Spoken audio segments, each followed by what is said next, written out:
গোছানো এই পেয়ারার বাগানের আড়ালে চাষ করা হচ্ছে লাখ টাকার গাঁজার গাছ। শুনতে অবাক লাগলেও এমন একটি ঘটনায় ঘটেছে রাজশাহীর পবা উপজেলার দুর্গাপাড়িলার একটি গ্রামে।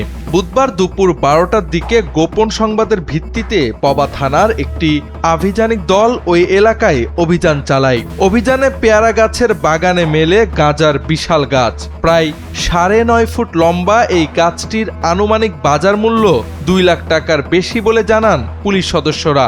তাৎক্ষণিকভাবে আটক করা হয় বাগানের মালিক মাজেদ আলীকে। পেশায় কৃষক মাজেদ আলী নিজের মালিকানাধীন 11 কাঠা আয়তনের পেয়ারা বাগানের ভেতরে দীর্ঘদিন ধরে গোপনে গাঁজা গাছটির পরিচর্যা করছিলেন। যদিও তিনি দাবি করছেন ফুলের গাছ মনে করে রেখে দিয়েছিলেন এটি।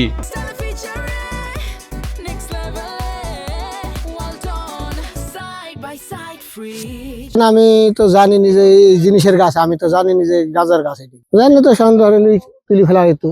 আমি গাঁজা খাইও নি, বেশি নি। আর জিজ্ঞাসা করেন যদি খাই কি বেশি কি, হয়তো জিনিসটা এমনি আছে কত কি ভাগ হ্যাঁ বেশি পড়ে আছে।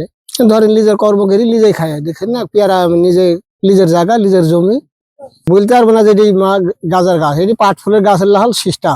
স্থানীয়দের ভাষ্য, পেয়ারা গাছের আড়ালে অস্বাভাবিক লম্বা একটি গাছ দেখে তাদের সন্দেহ হয়। পরে বিষয়টি পুলিশকে জানানো হলে অভিযান চালিয়ে গাঁজা গাছটি উদ্ধার করা হয়। এ বিষয়ে আরএমপি মুখপাত্র গাজীউর রহমান জানান, জমির মালিক ও পরিচর্যাকারী কৃষক মাজেদ আলীকে আটক করা হয়েছে।